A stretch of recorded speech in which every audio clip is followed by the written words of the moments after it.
The concrete mixer was swinging 20 feet above Miguel Santos when the cable snapped.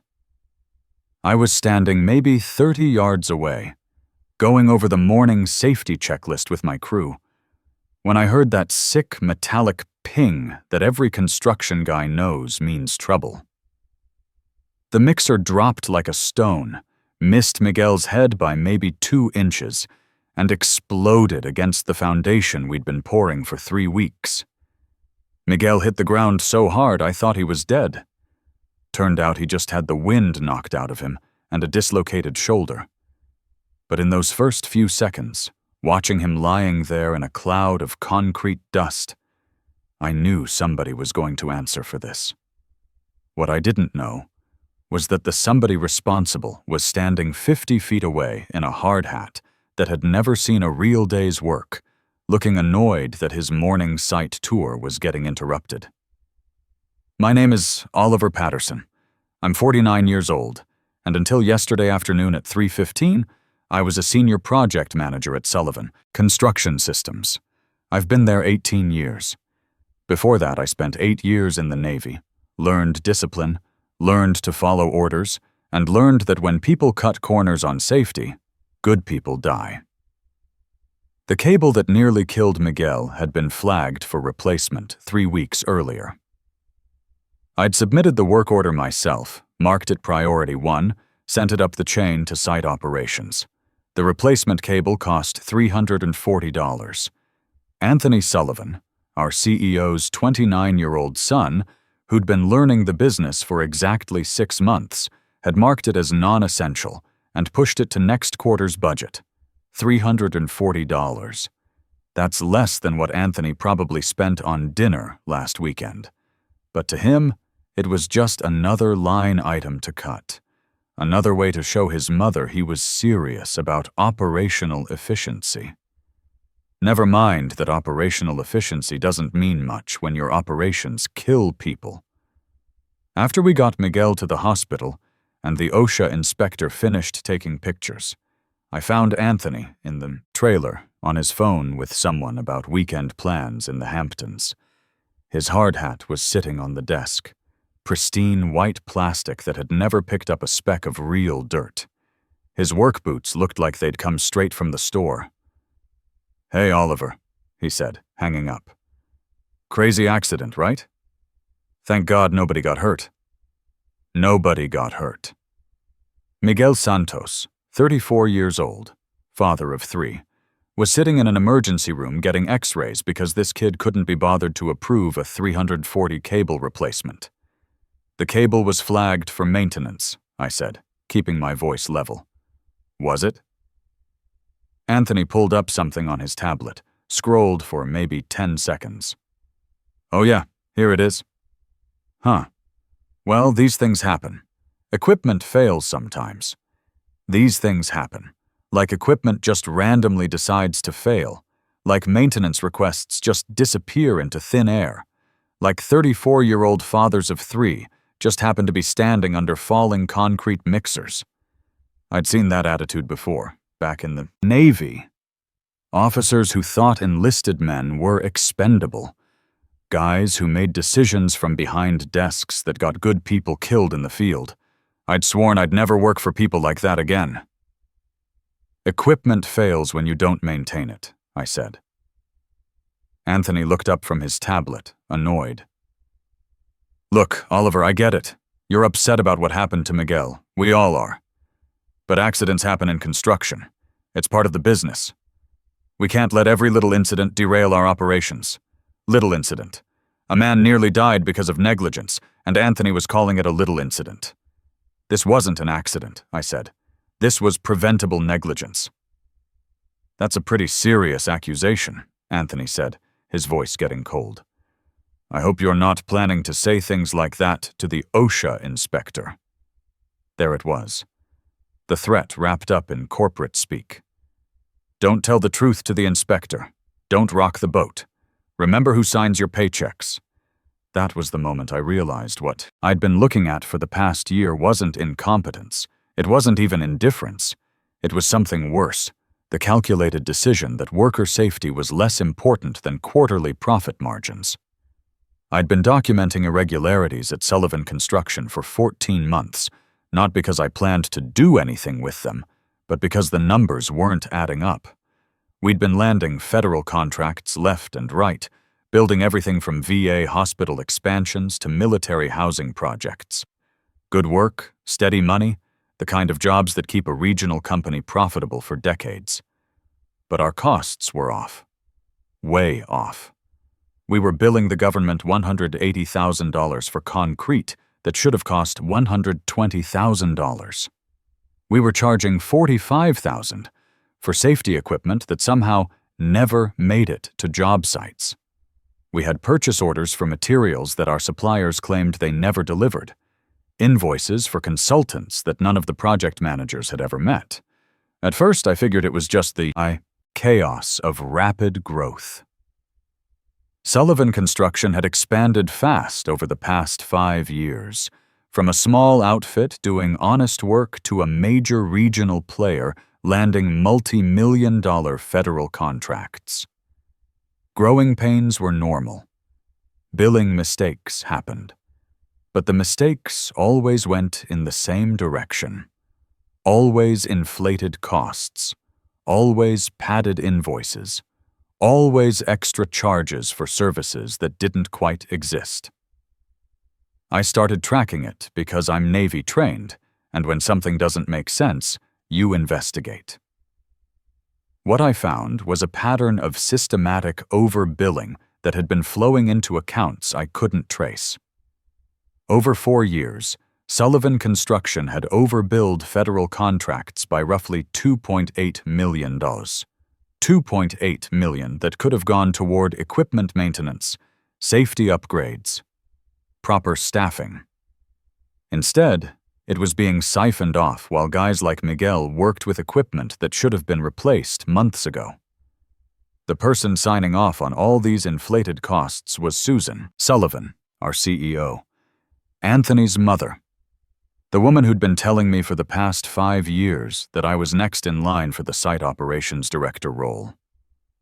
Standing in that trailer, looking at Anthony's smug face, listening to him dismiss Miguel's near death as a little incident, I finally understood what I was really dealing with.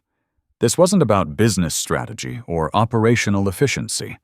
This was about a family that had decided the rules didn't apply to them, and the consequences could be measured in damaged bodies and stolen taxpayer money. But I didn't say any of that to Anthony. Not yet.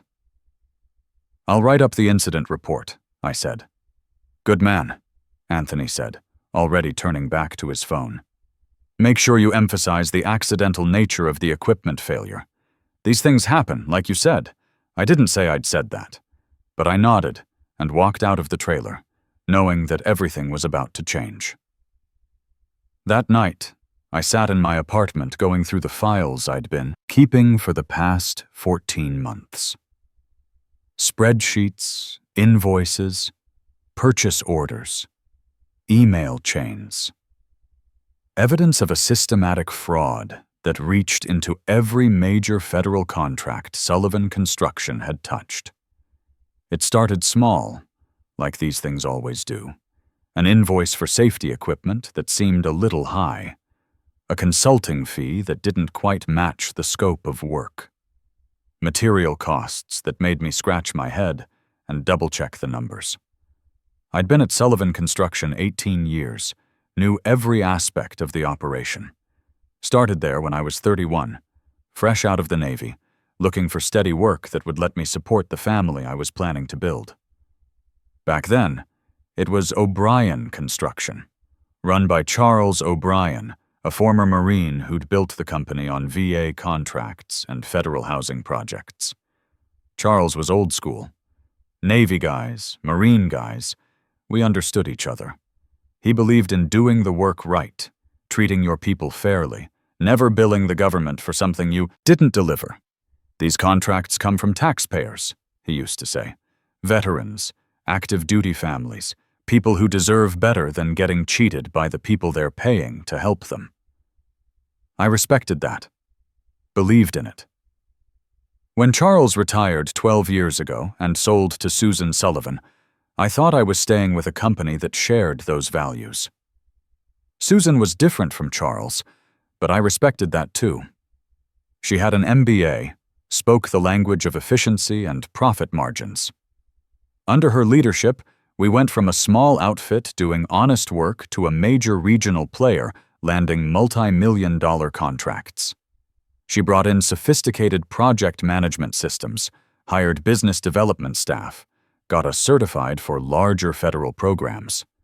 What I didn't realize was that somewhere in that growth, the company I'd given 18 years of my life to had become something else entirely.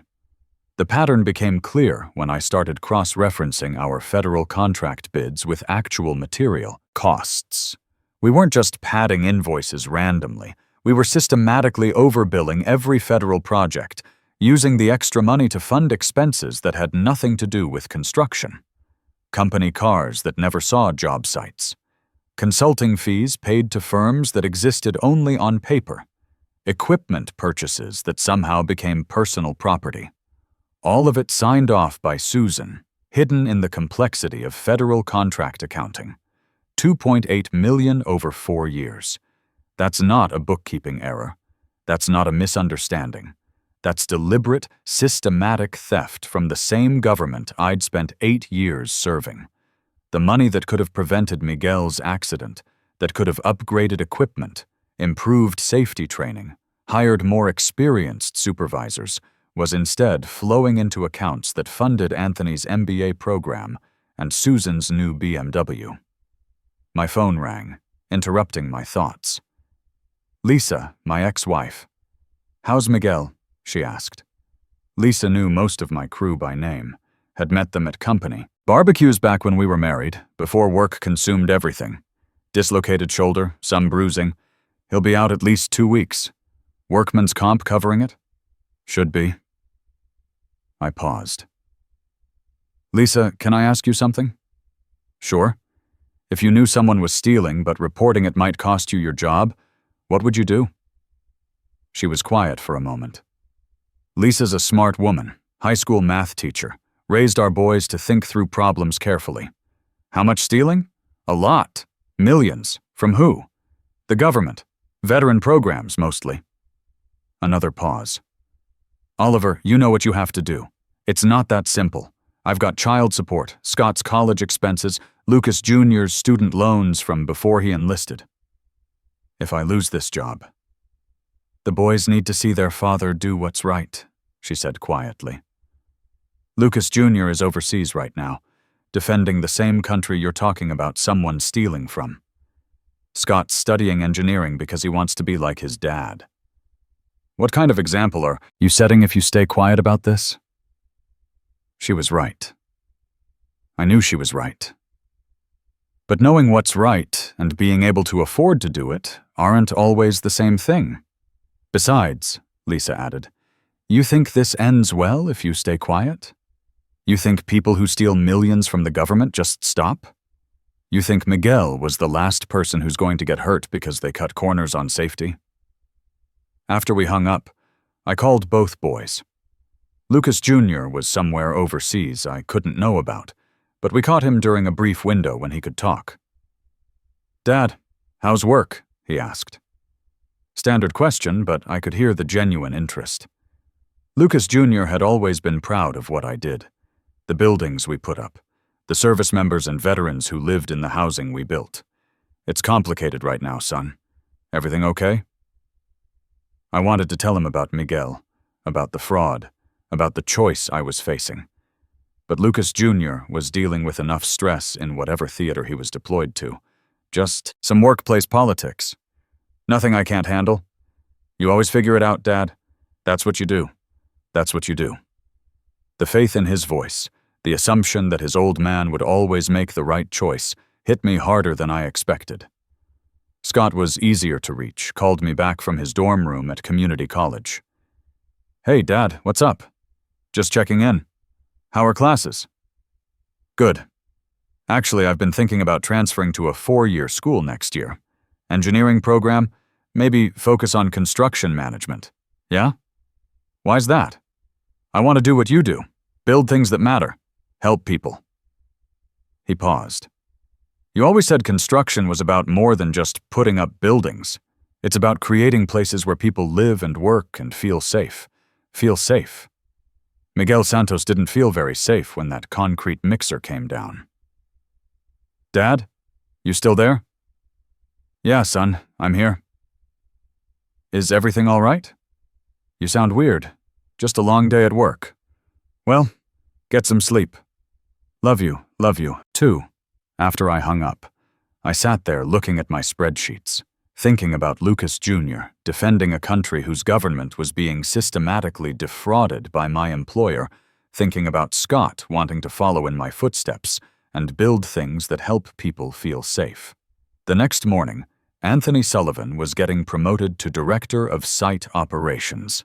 The all-hands meeting was scheduled for 9 a.m. in the main conference room. I got there early, sat in my usual spot toward the back, watched people file in. Project managers, site supervisors, office staff, everyone looking curious about why Susan had called an emergency meeting the day after a major OSHA incident. Miguel's accident was still fresh in everyone's mind. Word travels fast on construction sites, and by now the whole company knew that a concrete mixer had nearly killed one of our best workers because of a maintenance failure. People were asking questions. OSHA was asking questions. The kind of questions that make executives nervous. Susan walked in at exactly 9, wearing her power suit and the confident smile she usually saved for client presentations. Anthony followed behind her, looking like he'd rather be anywhere else. Good. At least he had enough self-awareness to be uncomfortable about what was coming. "I want to thank everyone for being here," Susan began. "I know yesterday was a difficult day for all of us. The incident with Miguel Santos was a reminder that construction work involves inherent risks, and we need to continue working together to minimize those risks while maintaining our operational excellence." Inherent risks. That's how she was framing it. Not negligence, not a failure to maintain equipment, inherent risks. "But I didn't call you here to dwell on yesterday's challenges," Susan continued. "I called you here to talk about our future, about the exciting growth opportunities we're creating at Sullivan Construction." I felt my stomach tighten. I knew what was coming, but hearing it was still going to hurt. As you all know, we've been expanding our federal contracting capabilities significantly over the past few years. That growth has created new opportunities for leadership development within our organization.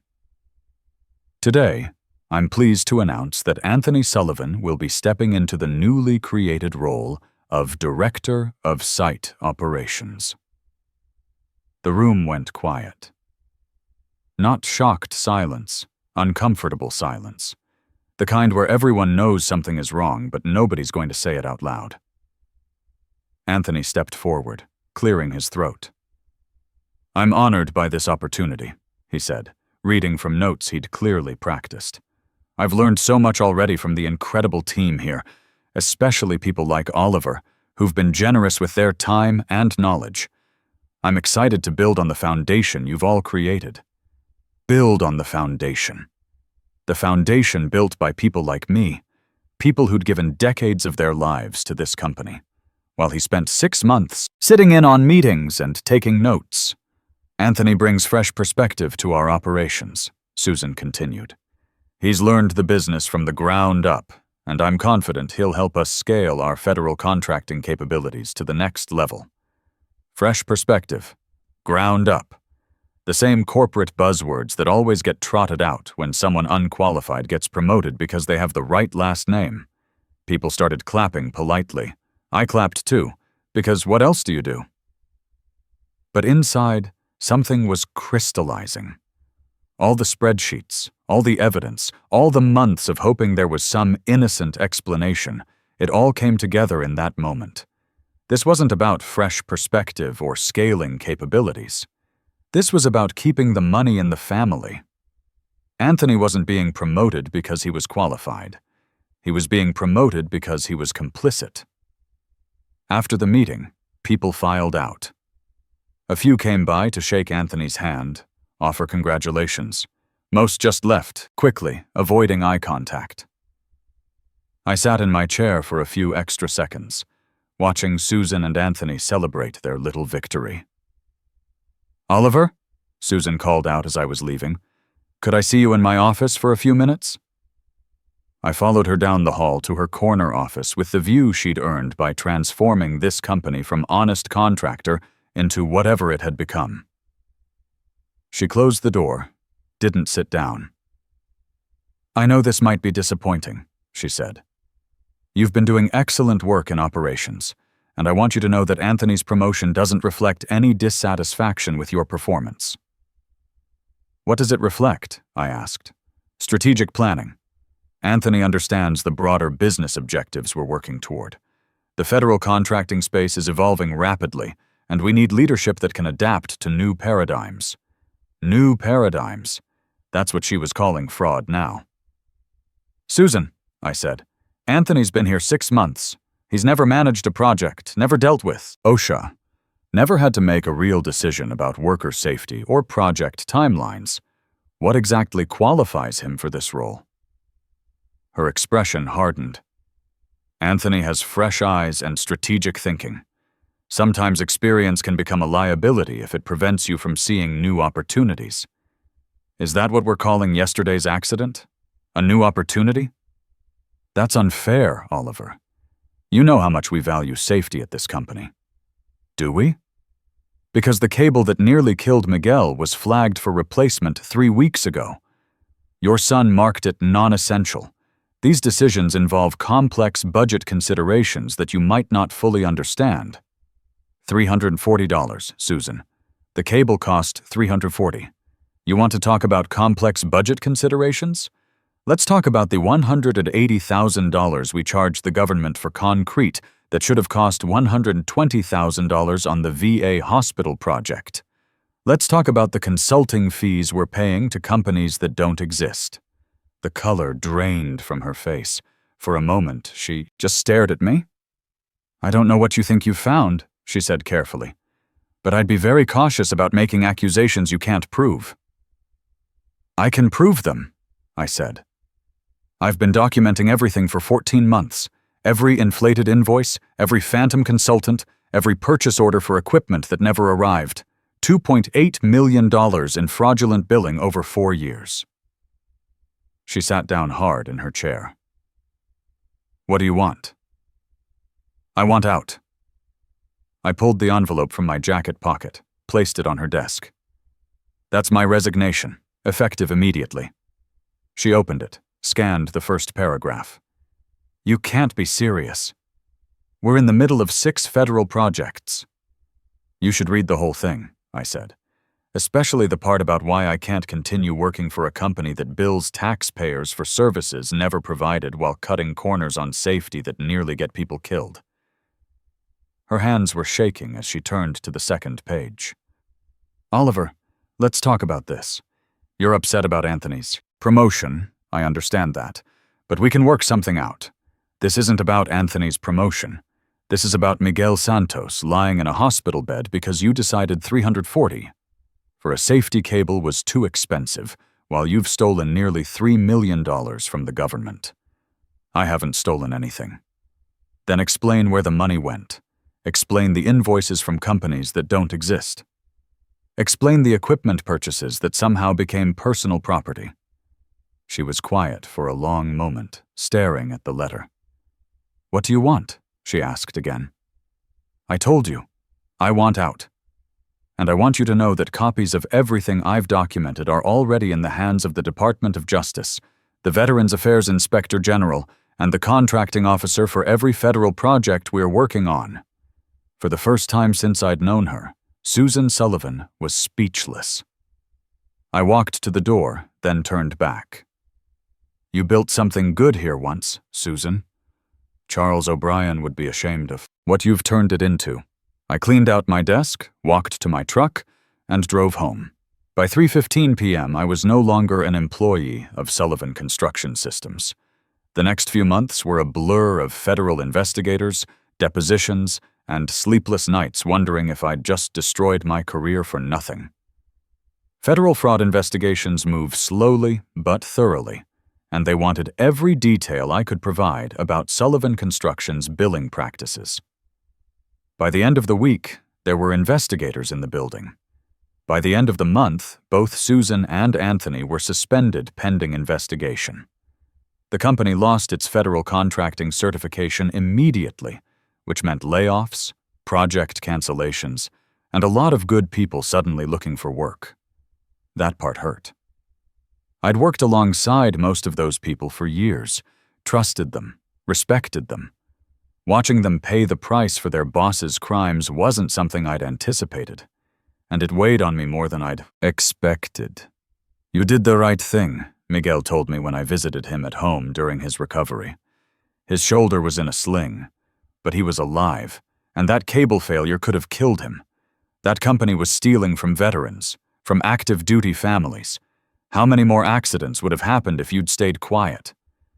Miguel's wife brought us coffee, squeezed my shoulder as she handed me the cup. "Thank you," she said simply. Miguel told me about the cable, about how long it had been flagged. That could have been our children growing up without their father. The federal investigation took 8 months. They found more than I had, more than I'd expected. The scheme went deeper than construction billing. Susan had been using company accounts to pay for Anthony's MBA program, luxury vacations, even the down payment on Anthony's condo. Total fraud over 4 years was $3.4 million. She pleaded guilty to federal contractor fraud, conspiracy, and mail fraud. 18 months in federal prison, full restitution, and a lifetime ban from federal contracting. Anthony avoided criminal charges, but faced civil penalties that wiped out his trust fund and forced him to sell his condo. Sullivan Construction survived. Barely. New ownership, new management, new policies about financial oversight. They offered me my job back. Even offered me the director position Anthony had gotten. "You saved this company," the interim CEO told me during our meeting. "You exposed the cancer before it killed us completely. We want to make this right." I thanked him and declined. Because the truth was, I'd finally learned the difference between loyalty to good people and loyalty to a company that didn't deserve it. 3 months after I resigned, I got a call from a recruiter. "There's a company called Greystone Construction Group," she said. "Regional competitor focusing on federal and municipal projects. They're looking for someone to head their operations division, specifically someone with integrity and federal contracting experience." The job paid 25% more than I'd been making at Sullivan. Full equity package, clear reporting structure, and a mandate to build the most comprehensive safety program in the region. Most importantly, a CEO who understood that cutting corners on worker safety wasn't cost savings, it was deferred disaster. "We know what you did at Sullivan," the CEO told me during my interview. "We know it cost you everything. That's exactly the kind of person we want running our operations." I've been at Greystone 15 months now. The work is similar. Federal contracts are federal contracts, but everything else is different. When I submit a maintenance request, it gets approved based on safety necessity, not quarterly budget targets. When I flag equipment for replacement, nobody asks how it affects profit margins. We've had 0 OSHA incidents since I started. 0 worker injuries due to equipment failure. 0 federal contract billing disputes. It turns out when you run an honest operation, everything else gets easier. Lucas Jr. finished his deployment and came home last summer. We had dinner, just the 2 of us. First time in almost 2 years. "Dad," he said, "guys in my unit heard about what you did at Sullivan. About the contractor fraud. They wanted me to tell you thanks." Thanks. From soldiers who'd been living in buildings constructed by companies like Sullivan Construction. Buildings where corners had been cut, where safety had been compromised, where people like Susan Sullivan had seen taxpayer money as their personal bank account. "I'm proud of you," Lucas Jr. said. "You did what was right, even when it cost you everything." Scott transferred to a 4-year university this fall, engineering program. He wants to work construction eventually, maybe start his own company someday. I want to do it right, he told me during our last phone call. Like you taught me, like I taught him.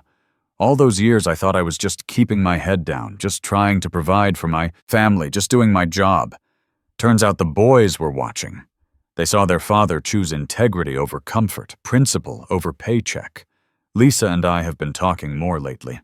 Not about getting back together, too much water under that bridge, but about the kids, about being better co-parents than we were spouses. You're different, she told me last month. More at peace with yourself. More at peace.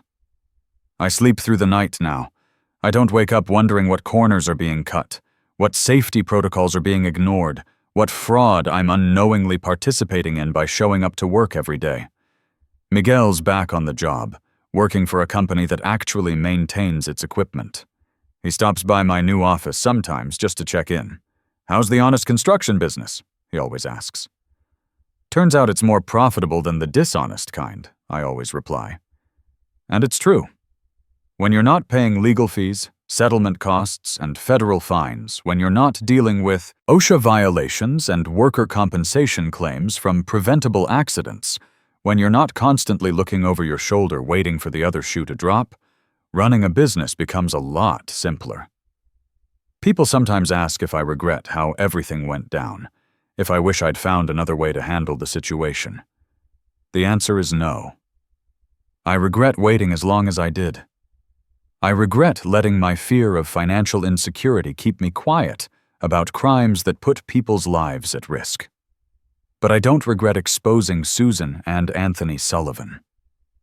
Because here's what they don't tell you in business school, what nobody wants to admit in corporate America. When good people stay silent about corruption, the only people who benefit are the corrupt. Loyalty to people who exploit that loyalty isn't loyalty at all. It's just fear wearing a nicer tie. Sometimes doing what's right means risking everything you've built, but the alternative is becoming complicit in something you know is wrong. And once you cross that line, once you decide that your comfort matters more than other people's safety, you stop being the person your kids think you are. That's a price no honest person should be willing to pay.